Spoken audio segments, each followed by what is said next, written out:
En este video aprenderás sobre la programación para no programadores, es decir, sí, para ti, analista de procesos que estás ahí y que no quieres que te vean la cara los programadores.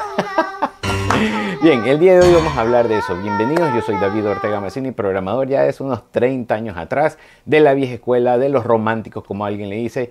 Y el día de hoy estoy para cumplir un deseo, se podría decir, o un objetivo de un conocido mío, Guillermo. Un abrazo, un saludo a la distancia, de que quiere aprender programación no tan avanzada, pero sí para poder entender en las reuniones de qué hablan con Jobs o DTCX o paquetes o SP y qué diablos es todo eso, microservicios, APIs y todas esas cosas. Muy bien, entonces empecemos, no vacilemos más y vamos directamente al grano.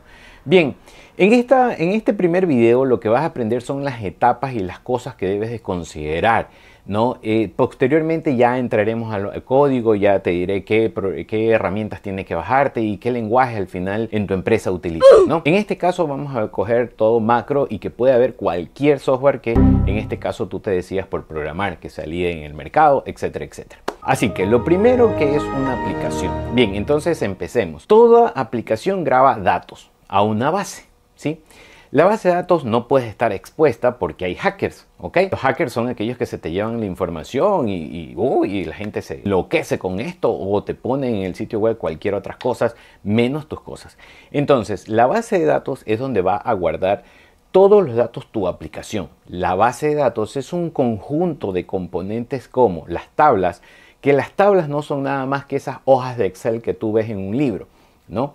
Esas hojas de Excel que tienen columnas y filas es lo mismo acá, sino que nosotros le llamamos tablas. Igual, con columnas, pero no se llaman filas, se llaman registros, ¿ok? Entonces tenemos columnas y registros. También tenemos algo como objetos como SP. Sin duda alguna escuchaste ese término. Es el SP que se dañó. Ah, el SP no funciona. Ah, el SP es el que está caído. ¿Ok? ¿Qué es un SP? Bueno, un SP es un Store Procedure, un procedimiento almacenado que contiene sentencias en SQL que hacen que graben esos datos que viajan en la nube a tu base de datos. Un insert, un delete, un update y una consulta. Eso nosotros los programadores le llamamos CRUD. Sí, sí o no que encontraste ese término. CRUD. CRUD es Create, Read, Update y Delete. Create para nosotros es un insert, read es un select, es decir, una consulta, algo que tú quieras consultar, reportear, es un select, que es un read. Update es modificar, es decir, te equivocaste en algo o tienes que cambiar un estado, entonces un update, o simplemente borrarlo, un delete. ¿Ok? Entonces para eso nosotros es CRUD. Y también tenemos algo que se llama triggers, y también hay algo que se llama índices, y también hay algo que se llaman jobs, y también hay algo que se llama... ¿Y qué son cada cosa de esas raras que te estoy hablando? Y sí o no que te suena familiar, el job falló, el job se cayó, el job no está configurado. Bien, el job, como su nombre le indica, es como un paquete. Recuerda que aquí voy a hablar con términos tuyos y después iremos ya desgranándolos, pero el job es básicamente algo que se va a ejecutar en una hora determinada, más o menos como tu alarma. Tu alarma, ¿sí o no? Que la pones a las 7 de la mañana, pero te le terminas levantando a las 8, ¿sí o no? Bueno, eso es un job que se va a ejecutar en una hora determinada alguna tarea. Y generalmente en empresas grandes un job se ejecuta un SP, un Store Procedure, que puede ser una consulta, que puede ser algo, y también un DTCX. ¿Sí o no que DTCX te llama la atención? DTCX hablaremos más adelante, pero es un paquete también que hace transformaciones de datos de un lado a otro. Cuando no hay mucha comunicación o cuando hay muchas plataformas en tu empresa.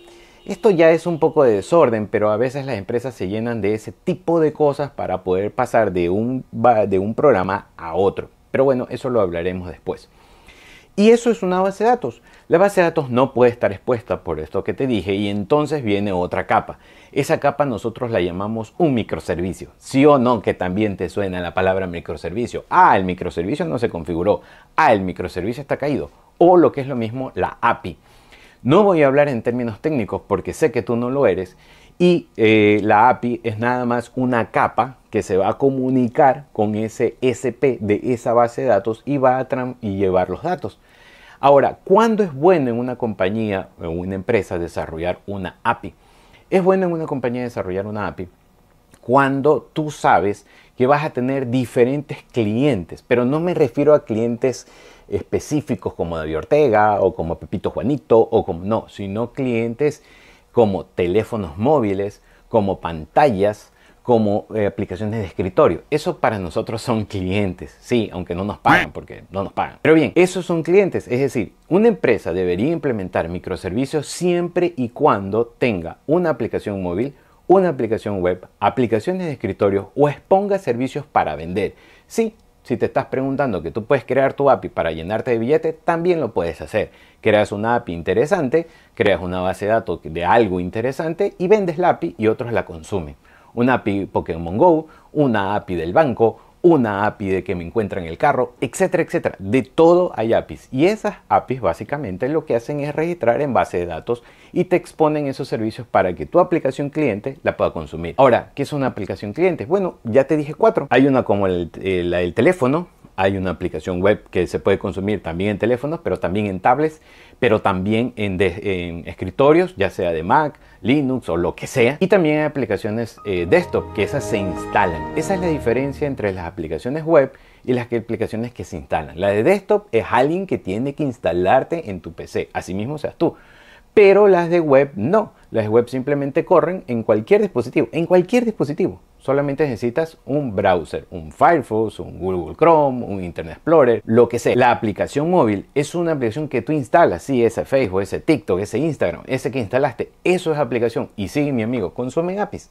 Entonces, eso es interesante en una empresa cuando tiene diferentes clientes. Cuando no los tiene, es sumamente novelería, se podría decir, instalar o tener una API. Estar con el estándar, aunque a veces las APIs también son perjudiciales dependiendo del negocio y del volumen de información que se maneja. Dejamos todo eso de lado y ahora vamos a centrarnos en una aplicación móvil. Ok, ¿qué es una aplicación móvil o cómo se desarrolla una aplicación móvil? Porque ya sé que tú sabes qué es una aplicación móvil. Bien, hay dos corrientes hoy en día bien claras, que es el sistema Android y el sistema iOS. Si tú quieres un desarrollo perfecto y sin novedades, tú debes de contratar un grupo de programadores que se dedique a Android y otro grupo de desarrolladores que se dedique a iOS, que es el sistema de los iPhone. Pero ok, no hay plata, nadie quiere invertir más, estamos en tiempos de crisis, todos debemos de saber todo. Entonces hay frameworks. ¿Frameworks como cuáles? Ionic es un framework que te permite desarrollar en un solo lenguaje y distribuir a los dos sistemas. Flutter es otro framework que te permite desarrollar en un solo lenguaje, Dart, que es de Google, y distribuyes en los dos. Y así hay mucho. Microsoft también tenía el famoso Xamarin, que después ya desapareció y que se ha convertido solamente de nombre, pero que básicamente programas en un solo lenguaje. En Microsoft sería C#, en Ionic sería Angular y en Flutter sería Dart. Entonces, coges un solo de esos lenguajes, un solo grupo de programadores que sepa Dart y ya tienes un APK, que son las aplicaciones en Android, y un IPA, ¿no? Que son las aplicaciones que van a correr en iOS. ¿Ok? Estas aplicaciones como tal solamente son pantallas, son cascarones que van a consumir esa API que te dije hace un ratito. Y si quieres insertar algo, pues van a ir a esa API y esa API se va a insertar en la base de datos y va a regresar. ¿Ok? Así funciona. Así de sencillo. Luego tenemos las aplicaciones de escritorio que también hacen lo mismo. Las aplicaciones de escritorio no es algo que se instala. Básicamente también consumen un servicio que está expuesto en algún lado de la nube y lo descargas, y a través de esta maqueta que tú debiste haber hecho en Figma, si o no mi analista de proceso, que si propones una solución tienes que ya dar un diseño de pantalla. No esperes que el desarrollador te haga la pantalla, porque el desarrollador lo va a hacer en base a sus facilidades de desarrollo, pero no en base a las facilidades que el usuario pueda darse. ¿Ok? Entonces tú tienes que darle una interfaz al desarrollador. Es tu trabajo darle una interfaz al desarrollador, y es bueno que trabajes con Figma o Adobe XD Design. ¿Ok? Entonces eso lo vamos a dejar para después. Desarrollas tu pantalla, desarrollas tu mockup, desarrollas cómo van a interactuar las cosas, y eso le das al desarrollador. Así quiero la pantalla. El desarrollador verá su plan de implementación, lo que te necesita para entregarte ese producto. ¿Ok? Después están las aplicaciones de esto, las de Windows, las de Linux, ¿no?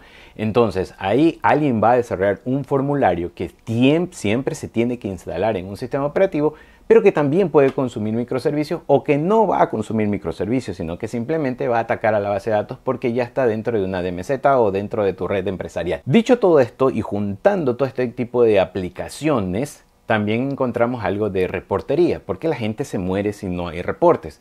Entonces, en paquetes de reporterías tenemos a Power BI por un lado, a Google Data Studio por el otro, a Tableau y a QuickView. Cualquiera de esas cuatro, y se está metiendo ahorita una muy fuerte que es Roja AI, que a través de inteligencia artificial te analiza los datos, pero no vamos a hablar de eso por ahora, sino de estas otras que tendrán sus ventajas y sus desventajas y que es para cada nivel de exigencia, pero de que las hay, las hay. Y tú deberías de saber cuál es la mejor para exponer tus datos al cliente. Ahora, ¿por qué no hacer una aplicación de reportes dentro de la web? Pues básicamente porque la web no soporta tantos datos. Y seguramente tú eres del típico que quieres un reporte de 3000 o 4000 filas. Y eso no soporta la web, ni un microservicio, sino tendría que estar paginando y cada vez que esto. Y sobre todo vas a depender del desarrollo que te dio pues tu equipo de programadores. Si tú quieres un filtro por, no sé, el mejor producto, los productos más vendidos, el vendedor tal cual, vas a depender del desarrollo de esa persona. Sin embargo, si te vas por herramientas como Power BI, Tableau, QuickView o lo que sea, eres tú el que decide qué filtro poner. Y a la larga creas un dashboard muy interesante con los datos que sí una API te lo expone o sí que consumes en una base de datos. ¿Ok? Entonces, cerrando y para la próxima clase, nosotros vamos a trabajar con C#, .NET Core 6.0, que es el lenguaje obviamente estándar para desarrollar APIs, para desarrollar sitios web. Pero no es el único, es el que cuesta. Por eso en empresas grandes pues se desarrolla con C#. Pero también hay PHP que es gratuito y tiene un framework que se llama Laravel. Muy bueno, muy bueno. Con él lo cuento, que es lo mismo que un Entity Framework. ¿Ok? También tenemos lo que es JavaScript, también tenemos React, tenemos Angular, tenemos Node.js, tenemos Mongo. Bueno, hay un sinnúmero de tecnologías. Pero generalmente las empresas del Estado o las empresas que tienen plata, por decirlo así, se van por Microsoft y su nube Azure. Pero hay de menos escala, por decirlo así, y se van por PHP con Laravel. ¿Ok? Y alquilan Amazon, servicios de Amazon, que puedes crear tu máquina virtual y subir allá.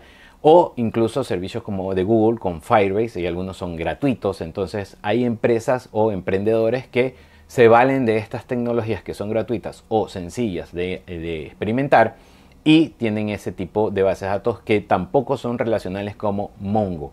Ok, eso ya es mucha información, yo sé, ya explotaste tu cerebro, se te hizo pedazos y es normal, a mí también se me hizo pedazos. Todo lo que te he dicho yo lo he aprendido en unos 10, 15, 20 años y es obvio que en apenas 15 minutos no te aprendas todas estas tecnologías, pero simplemente conócelas, están ahí. Nosotros vamos a hacer el curso en C#, base de datos SQL con .NET 6.0. Si quieres, la podríamos hacer con PHP, Laravel. Si quieres, la podemos hacer con Node.js y Mongo, o Express, o lo que sea. Pero la idea es que vayas simplemente programando, viendo cómo es la infraestructura, y siempre es lo mismo. Un API llama a una base de datos y a un SP, y ese SP está dentro de una base de datos que inserta en datos en la tabla. Punto. Si tu empresa no es muy grande, yo te diría que hagas todo tu sistema en Excel. Una API que se conecte a Excel. De hecho, hay muchos servicios que la API te la crea así, con una hoja de Excel. Incluso hay servicios como Glide App de Google que te crea una aplicación móvil solo teniendo una hoja en Excel. Así que te ahorras muchos millones de dólares pagando a desarrolladores. Bien, nos vemos en el siguiente. Un saludo a todos los que han querido ver. Denle like, por favor, suscríbanse, que me ayudaría muchísimo. Y un comentario de cómo quieres que abordemos este lenguaje de programación. Nos vemos pronto. Chao.